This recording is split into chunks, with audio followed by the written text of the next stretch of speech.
Bismillahirrahmanirrahim. Qala al-muallifu rahimahullah wa sunanul jumu'ati katsiratun.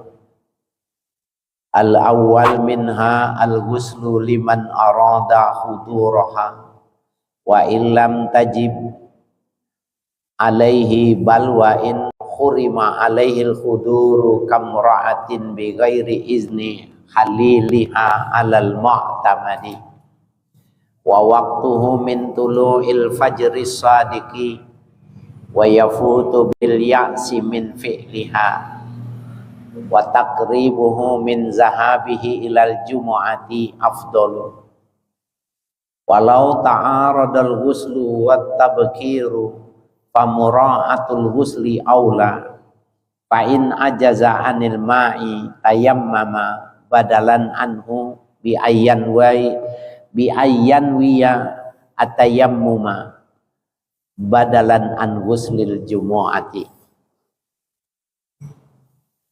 Wa sunanul jumu'ati katsiratun.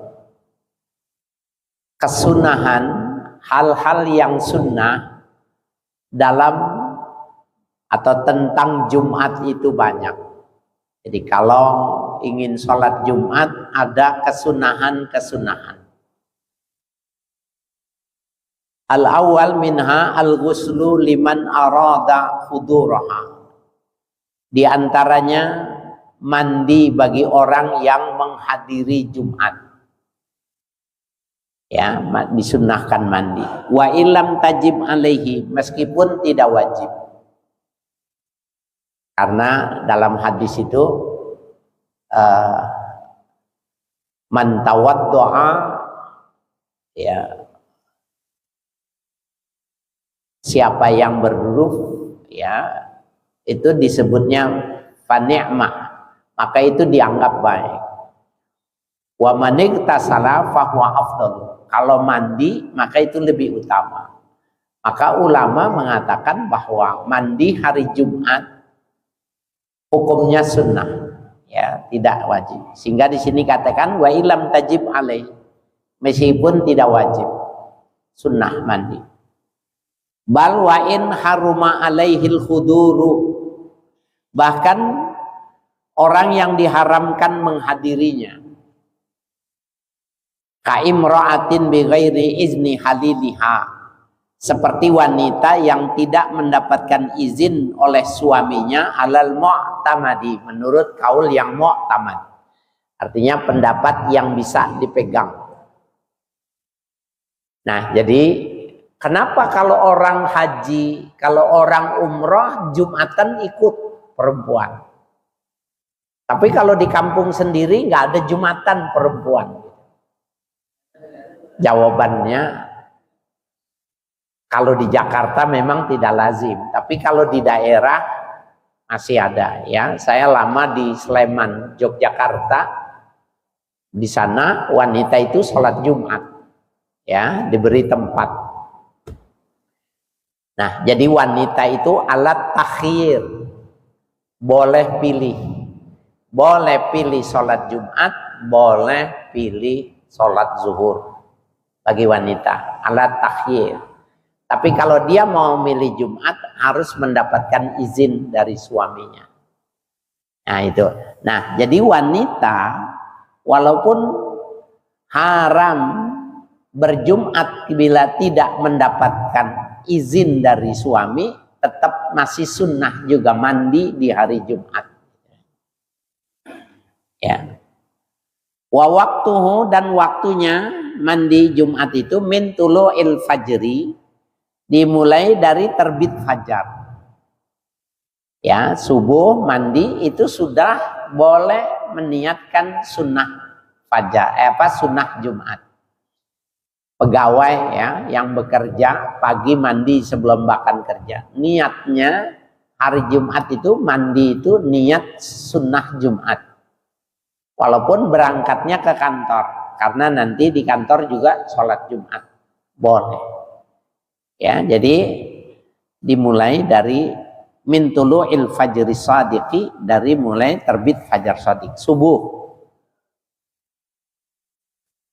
Wa yafutu bil ya'si min fi'liha, ya, dan luput, ya, bil ya'si min fi'liha, ya, dengan putus asa bisa mengerjakannya, ya, nggak yakin gitu ya, di perjalanan ini berhenti apa enggak kendaraan karena naik kereta, naik bis, ya, sehingga tidak memungkinkan, tidak yakin bisa sholat Jumat apalagi mengerjakan mandi gitu ya.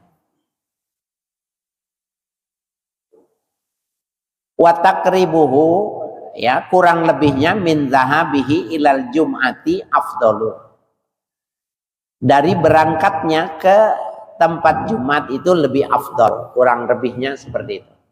Jadi kalau Jumatan jam 12, dia mandi jam 10, ya, sampai dengan jam 11 itu masih dihitung afdal, ya. Walau ta'aradal ghuslu wat tabkiru, seandainya, ya, terjadi ta'arud, ya, berbenturan antara ghuslu mandi sunnah Jumat wat tabkiru dan kesunahan berangkat lebih pagi. Jadi tabkir, berangkat lebih pagi, itu juga sunnah Nabi. Coba lihat kalau ada jamaah tabligh, ya. Jamaah tabligh itu jam 9 sudah datang ke masjid. Nah, itu memang sunnah tabkir. Gitu. Nah, sekarang ini ta'arud, artinya kalau dia berangkat pagi, maka dia nggak mandi, nggak bisa mandi. Kalau dia mandi, berarti dia nggak bisa jalannya lebih pagi, karena jalannya jauh, ya, turun naik gunung. Zaman dulu seperti itu. Bagaimana nih? Ya, pilihannya mandi atau tabkir, ya.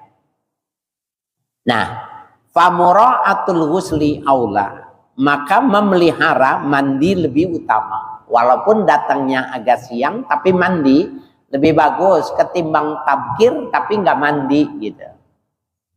Kenapa? Karena kalau dia tidak mandi, mohon maaf, keringatnya bau, tubuhnya bau, maka dia menyakiti saudaranya di dalam masjid. Jadi kesunahan mandi ini, kesunahan mandi, kesunahan tatayyub, memakai parfum, itu memang asbabul wurudnya itu sholat Jumat. Jadi Nabi datang ke sholat Jumat, masjidnya belum besar, panas, dan tercium aura keringat, ketiak. Ya, nah maka Nabi memberikan perhatian dan beliau langsung memberikan ketentuan kesunahan untuk mandi, sehingga beliau mengatakan wa man iktasala fa huwa afdalu, kalau berangkat dengan mandi dia lebih utama. Memang kalau musim hujan atau musim, mohon maaf, musim dingin di Saudi itu nggak masalah dengan ketiak. Tapi kalau lagi musim panas bermasalah, ya.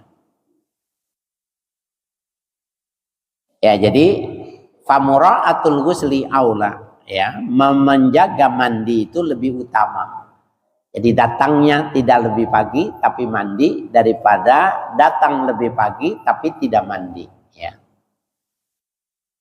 Fa'in ajaza anil ma'i tayammama, apabila tidak mampu menghadirkan air, ya, airnya nggak ada, kalau beli mahal di atas harga normal mamanya, tayammama, maka sunnah tayamum badalan anhu, sebagai pengganti anhu ay minal ghusli, dari mandi itu, bi ayyan wiya tayammuma badalan an ghuslil jumu'ati, dengan meniat tayamum sebagai pengganti mandi hari Jumat, ya.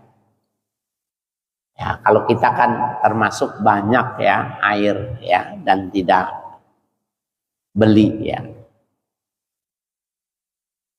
Atsani wa tanziful jasadi minar rawaihil karihati. Yang kedua, sunnah membersihkan tubuh dari aroma-aroma yang buruk ya. Jadi bau-bau yang tidak menyenangkan. Ya, kasunani ya, dengan berbau busuk gitu. Jadi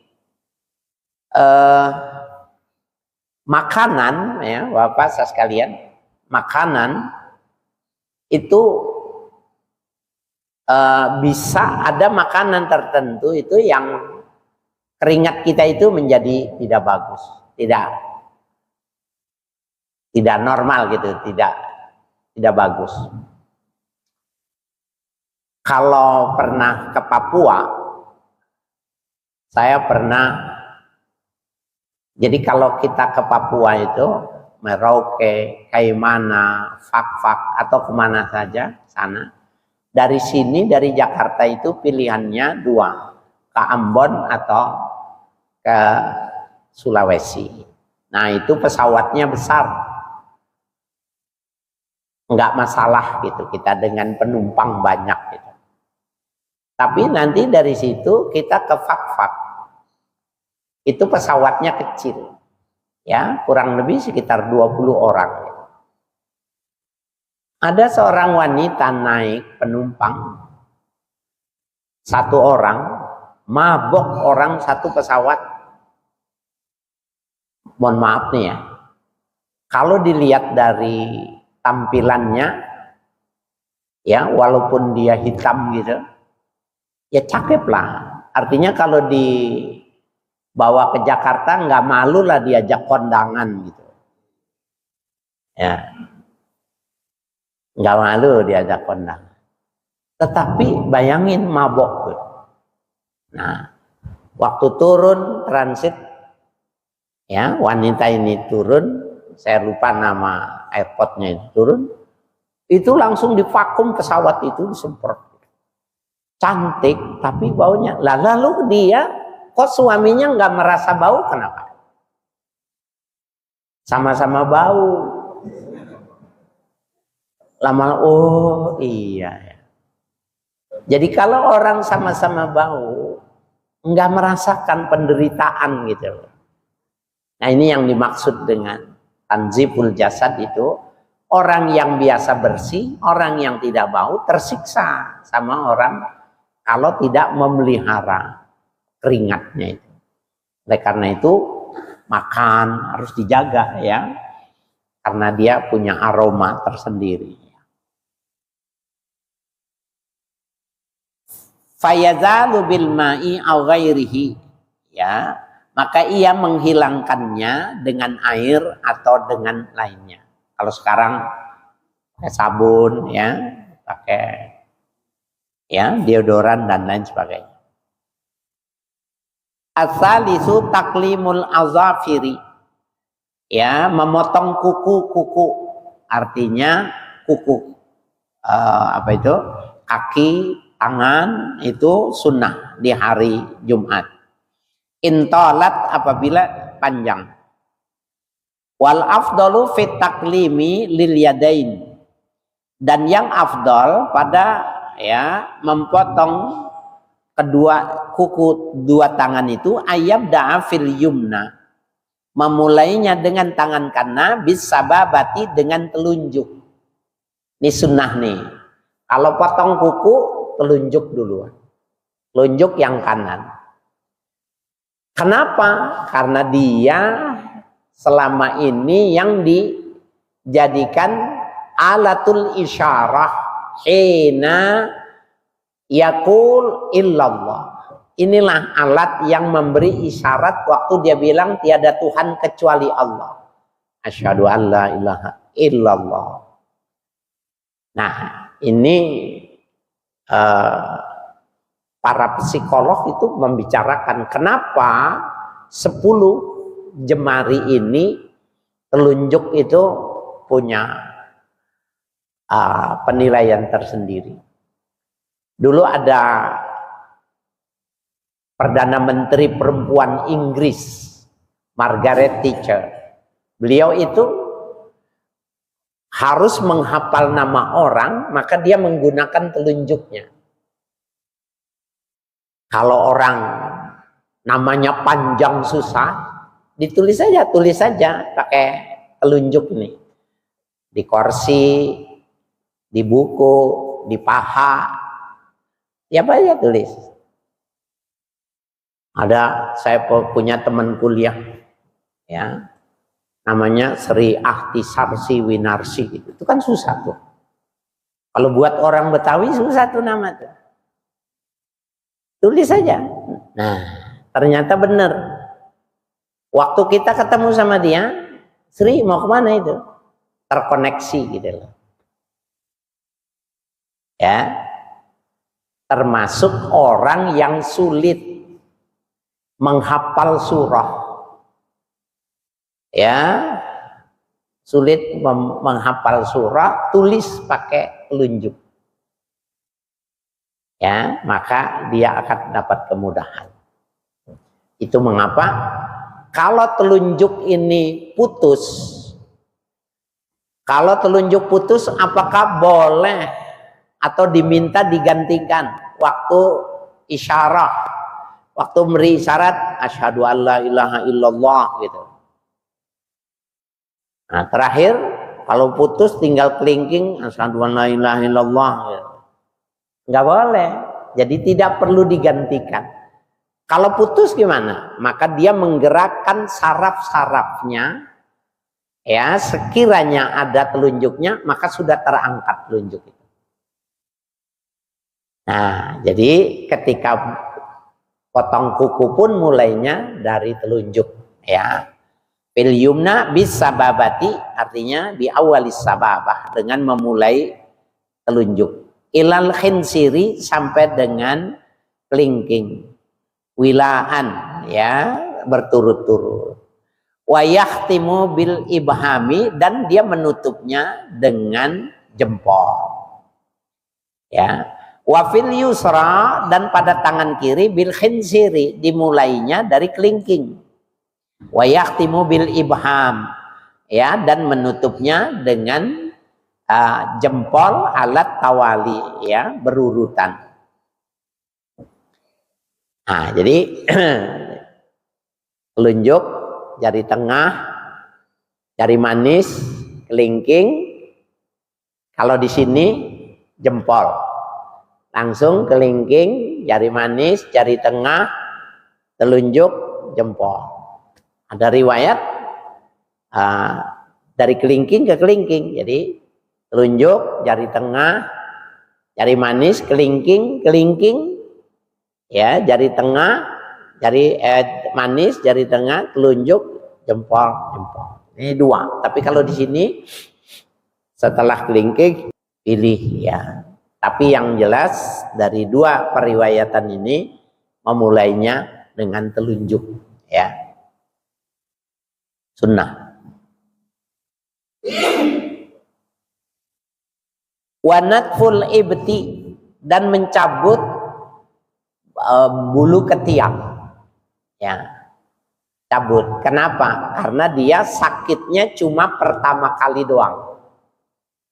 Jadi Bapak kalau cabut, pertama numbuhnya lama, yang kedua dia sakit hanya pertama saja, selebihnya tidak ada sakitnya.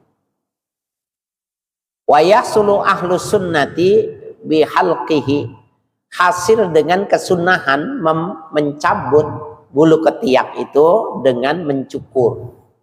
Repot, lama gitu. Cukur aja namanya, boleh. Karena di situ bisa menyimpan bau, ya, bau keringat. Hadza in qadara ala natfi.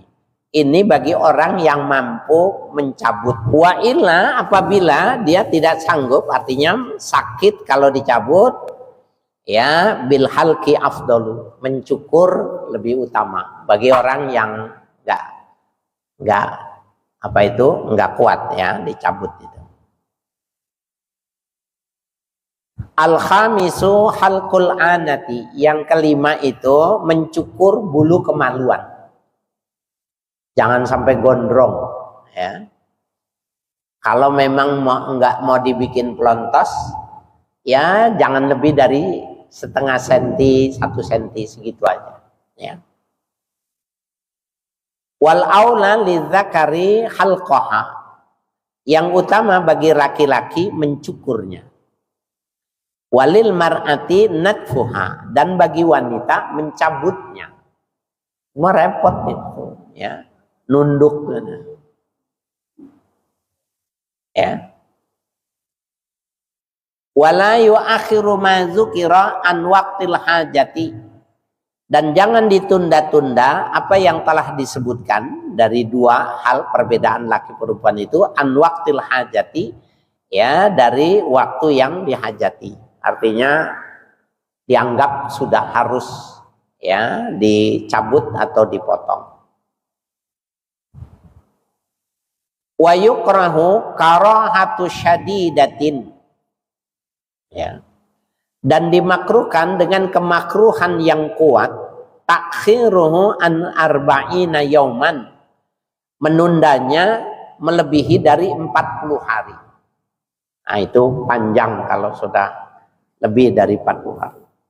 Wa amma halqur ra'si, adapun mencukur rambut, fala yatlubu illa fin nusuki, maka tidak disunnahkan kecuali ketika fin nusukin, ya, dalam ibadah haji atau umrah. Jadi pada dasarnya rambut itu tidak ada kesunahan mencukur kecuali lagi haji. Karena Nabi rambutnya itu gondrong. Jadi kalau kita baca dalam hadis-hadis itu, Nabi rambutnya belah tengah. Sehingga beliau kalau menyisir itu kanan dulu, baru yang kiri. Yang kedua, dulu nggak ada alat potong secanggih sekarang. Jadi depan seperti poni gitu, langsung tarik ke sini, ke belakang. Jadi panjang rambutnya. Ya, baru digunakan imam. Ya, nah, jadi yang kita kita cukur sekarang ini adalah model, ya. Kalau dalam agama itu tidak ada kesunahan motong seperti yang kita lakukan. Wafil mauludi, dan pada anak yang dilahirkan, maksudnya bayi, fi sab'i wiladatihi, pada hari ke-7 kelahirannya. Sunnah, ya. Dipotong rambutnya, ditimbang, ditukar dengan emas dalam bentuk cincin, kemudian diberikan kepada yatimah, anak yatim perempuan. Nah, dikasih 1 gram, 2 gram, ya, itu sunnah. Wafil kafiri idza aslama, orang kafir ketika masuk Islam, sunnah dipotong rambutnya. Wa amma fi ghairi dzalika fa huwa mubahun, adapun selain yang telah disebutkan itu, Jumat, ya, pada waktu manasik, ya, pada anak yang dilahirkan, selain orang yang kafir masuk Islam, mubahun, hukumnya mubah, ya, mandi. Jadi mandi mubah. Kalau Indonesia 2 kali mandinya. Bahkan kalau orang Jawa Timur di Jombang itu dia panasnya lebih. Kalau di Tebuireng itu mandi 3 kali. Kalau musim panas gitu, pagi, siang, sore. Kenapa? Panas betul. Jadi kalau nggak mandi, ngaji siang, zuhur itu berat. Ya. Nah, itu mubah. Wa yukrahul qaz'u, dan makruh. Nih kita ini namanya qaz'u, stick. Ya. Wa huwa halqu ba'di ra'si, yaitu memotong sebagian rambut kepala, di stick, namanya qaz'u. Qaza, ya, makruh. Asadisu wa qasyu syaribi hatta tabdu khumrata syafati.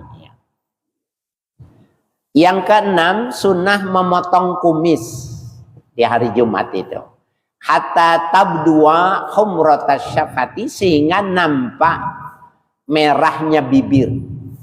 Jadi kalau dibilang qasyu syawarib, ya, dalam hadis itu qasyu syawarib itu memotong tapi tidak menghilangkan tidak melebihi dari merahnya bibir. Kalau mau berkumis, ya, maka sampai batas merahnya bibir, ya.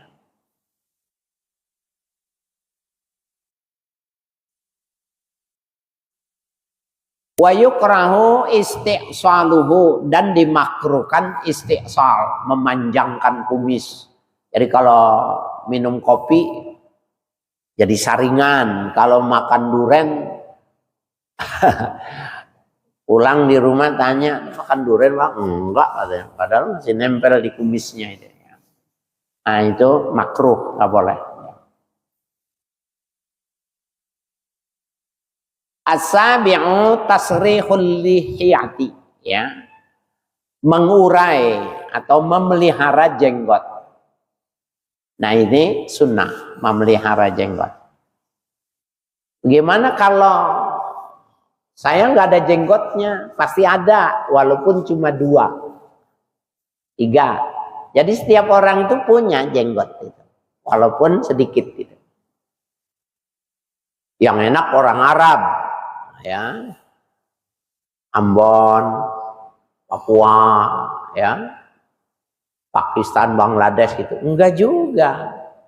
Orang Arab itu ada yang jenggotnya nggak rata, jenggotnya itu sedikit.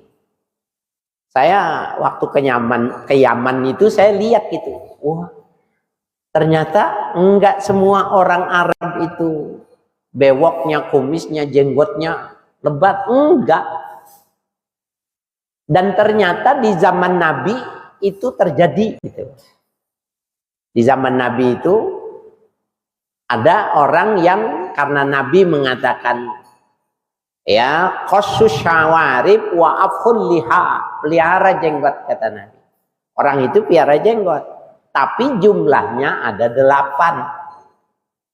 8 dipanjangin sama beliau. Waktu ngaji, waktu halakoh itu Nabi tersenyum melihat sahabatnya yang nggak punya jenggot nih, jenggotnya cuma 8 gitu. Besok minggu berikutnya waktu ngaji dipotong sama dia. Ditegur sama Nabi, loh kenapa dipotong? Aku malu ya Rasul ketika kau tersenyum melihat jenggotku. Salah katanya. Kata Nabi, bukan. Aku lihat dan aku tersenyum, aku lihat bidadari bergelantungan di jenggotmu. Wah, besok langsung dipiara lagi. Ya. Nah, itu yang dijadikan alasan oleh orang-orang salafi, Ustadz kalau nggak jenggot jangan didengerin pengajiannya. Ya, karena dianggapnya sepertinya wajib gitu ya, berjenggot gitu. Ya, padahal kalau kita mazhab Syafi'i sunnah. Ya. As-saminu wa takhdibu syayb bi khumratin aw sufratin lil itba'i. Menyemir uban dengan warna merah atau warna kuning lil itba'i, mengikut sunnah Nabi. Nah, yang tua yang sudah beruban disemir ubannya merah atau kuning, ya.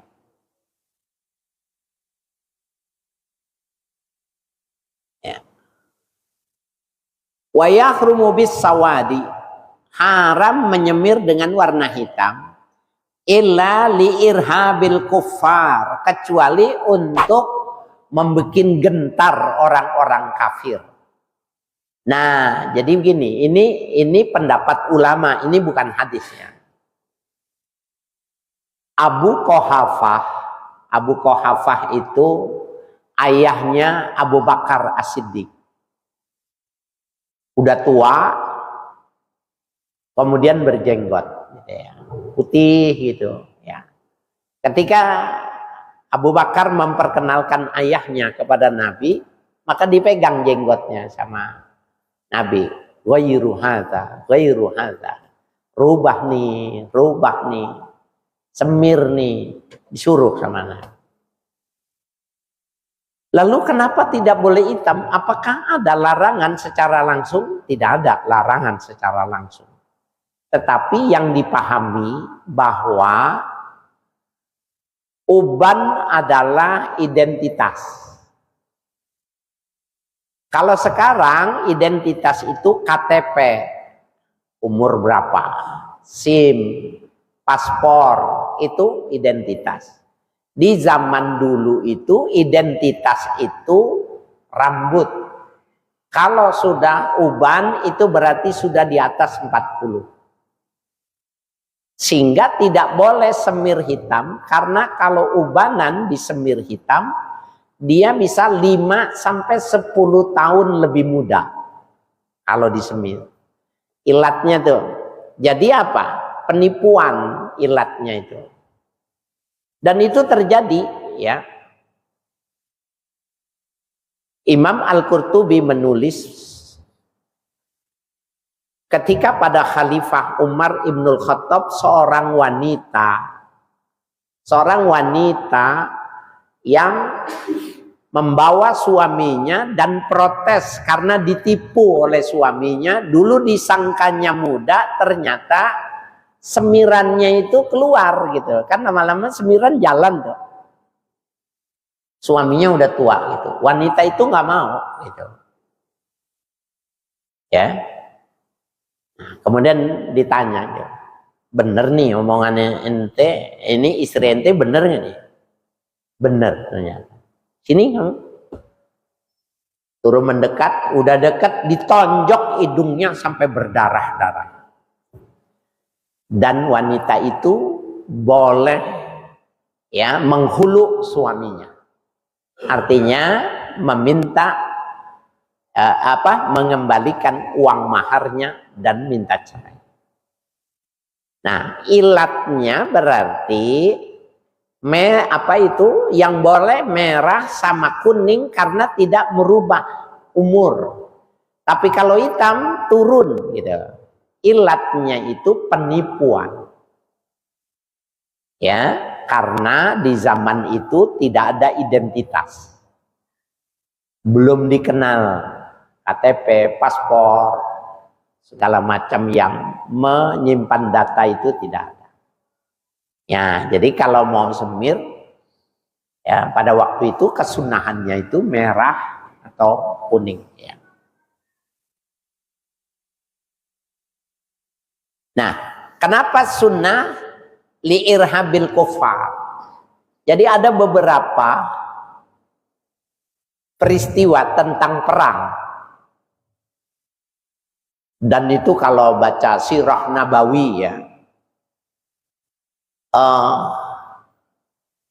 kafir Quraisy itu pernah kena prank sama tentara muslim. Kenapa kena prank? Jadi waktu mereka lihat ya pakai dulu bukan teleskop lah, semacam itu ya. Dia lihat pasukan Islam itu makan kayu. Jadi Nabi kan memerintahkan karena perang itu adalah ibadah, maka kesunahan siwak. Oleh mata-mata mereka dia lihat pengikut Muhammad itu makan kayu. Siwak. Waduh, sakti banget makannya, bukannya roti, bukannya khubuz, tapi makannya kayu. Yang kedua, Nabi mengajarkan kalau jalan jangan diangkat kakinya, tapi kakinya itu didorong ke debu gitu. Jalannya begitu, jangan diangkat, maka debu akan naik. Kafir Quraisy yang jumlahnya lebih besar lari pontang-panting karena lihat, waduh, debunya sebanyak itu, berapa pengikut Muhammad lari. Ya. Nah, yang ketiga ini, yang tua-tua tidak boleh ikut perang, semir hitam dulu. Wah. Supaya waktu dilihat nggak ada yang tua, pengikutnya muda semua yang ke medan tempur. Padahal disemir. Berarti ilat yang mesti diperhatikan. Ya, dalam menyemir itu. Ya.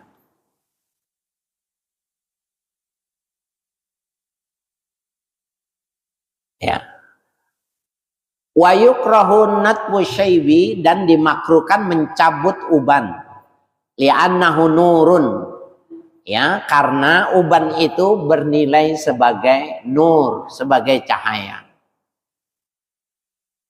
Wakila haramun. Ada sebagian ulama mengatakan mencabut hukumnya haram. Dari mana nur? Ya. Jadi gini. Ada hadis yang menjelaskan itu. Innallaha yastahyi ayyu'adziba man fi ra'sihi syaibun, ya. Allah malu imtala'a fihi syaibun, menyiksa orang yang di atas kepalanya itu sudah banyak uban. Allah nggak mau menyiksa. Ini yang punya uban harus bersyukur nih. Ya. Nah, itu yang dimaksud. Yang dimaksud dengan nur, bahwa uban, ya, bagi orang Islam itu dia menjadi nur, dia menjadi ciri, dia menjadi informatif, berfungsi informatif. Dia berarti sudah lama, sudah puluhan tahun sebagai seorang muslim. Itu maknanya, nur. Sehingga Allah malu menyiksa orang yang puluhan tahun sebagai muslim. Ya. Nah, jadi kalau tanya apa hubungannya nur, ya, dengan uban? Wa yusannu daftu ma yuziluhu min zufrin wa sya'rin wa damin. Dan sunnah mengubur, ya, setiap yang dihilangkan dari kuku, rambut atau darah yang berbekam. Darahnya dipendem, ya. Wa natful lihyati wa halquha makruhun karahata syadidatin. Dan mencabut jenggot, mencukur jenggot makruh karahata syadidatin, dengan kemakruhan yang keras. Wakila haramun. Ya, satu pendapat mengatakan haram. Nggak boleh. Ya. Qala Rasulullah sallallahu alaihi wasallam, bersabda Rasul sallallahu alaihi wasallam, ahfus syawarib, potong kumis kalian. Wa'ful liha, pelihara jenggot. Wala tashabbahu bil yahud, jangan kalian menyerupai orang Yahudi. Rahau Tahawi berkata, meriwayatkan hadis ini Imam At-Tahawi. Qala Al-Manawi, berkata Imam An-Nawawi, a'ful liha utrukuha bihaliha. Artinya itu biarkan jenggot itu dengan keadaannya. Litaghzura wa taksuru, agar menjadi lebat dan menjadi banyak. Li'anna fi dzalika jamalan lil wajhi, karena banyak dan lebat itu memperindah wajah. Wazinatan lirrajuli, perhiasan bagi laki-laki. Wa makhafatan li zayyil majusi, ya, wa mukhalafatan li zayyil majusi, dan menyalahi, ya, pakaiannya orang-orang Majusi, ya. kebiasaan. Zai itu maknanya al-libas. Fala yajuzu alquha wala natfuha, maka tidak boleh ya mencukur dan mencabutnya. Nah ini hadisnya ini riwayat at-Tahawi, tapi hadis ini banyak, riwayat Bukhari, riwayat Imam Muslim. Ya, dalam riwayat Imam Muslim itu khaliful musyrikin, kalian tidak boleh sama dengan orang musyrik. Qassus syawarib, potong kumis kalian, waful liha, pelihara jenggot. Nah, orang-orang yang tekstualis, mereka itu memahaminya secara tekstual. Maka mereka ustadznya mewajibkan ya potong kumis dan memelihara jenggot. Pengajian yang gurunya tidak berjenggot nggak usah diikutin karena tidak nyunah. Karena hadisnya begitu. Saya belajar manhaju fahmil hadis itu guru saya Profesor Dr. Ali Mustafa Yaqub. Ya, yang pegang manhaj fahmul hadis. Kata beliau, orang-orang yang tekstualis yang memahaminya itu apa bunyinya teks. Ketika itu disuruh potong kumis, pelihara jenggot, ya itu perintah Nabi. Tetapi ada pembandingnya kaum kontekstualis. Jadi bukan mantukiyah, tapi mafhumiyah. Memahaminya konteksnya itu bukan itu. Itu aplikasi. Di zaman itu Romawi, Persia, Eropa itu sudah ada lomba sampai sekarang ini, kumis yang besar, baplang panjang, itu sampai saat ini masih dijadikan kontes. Maka orang di kampung-kampung pun pelihara kumis dengan seperti tanduk gitu. Nah, Nabi bilang, khaliful musyrikin, kalian nggak boleh ikut meriskan gitu. Potong kumisnya. Jadi orang yang piara jenggot tidak berkumis, orang bilang Muhammadiyah. Ya, jadi Muhammadiyah itu sebenarnya nggak boleh diklaim organisasi karena kita ini semuanya Muhammadiyah. Iyah itu maknanya isme. Jadi Muhammadisme, Muhammadiyah itu adalah paham kemuhammadan gitu ya. Ya. Jadi yang piara jenggot Muhammadiyah. Ya, yang piara kumis ghairu Muhammadiyah itu terjadi. Nah, maka mafhumnya kalau sekarang orang Amerika, bintang filmnya, Hollywood berjenggot, Bollywood India berjenggot, drakor, dracin berjenggot, maka berdasarkan mafhum mukhalafahnya jangan berjenggot karena sama kalau berjenggot. Nah, itu perbedaan yang kaum tekstualis dengan kaum kontekstualis. Oleh karena itu jangan kenceng-kenceng kalau punya pemahaman. Ya, saya kan pernah cerita itu ya, saya ngajar Ustaz Lutfi, Ustaz Sofwan Nizami, dipecat karena 2 orang itu nggak ada jenggotnya waktu itu. Saya enggak, kenapa? Walaupun dikit ada, tapi saya nggak mau. Akhirnya pecah itu, di klaster itu pecah. Saya dibawa ke Ember BJ, itu ceritanya Ember BJ itu seperti itu. Jadi kasar mereka itu, punya pemahaman manhajnya mantukiyah, tetapi orang yang tidak sejalan itu, khotib, penceramah, semua diberhentiin semua. Judes gitu cara metode dakwahnya itu. Nah, kita tidak sepaham dengan mereka.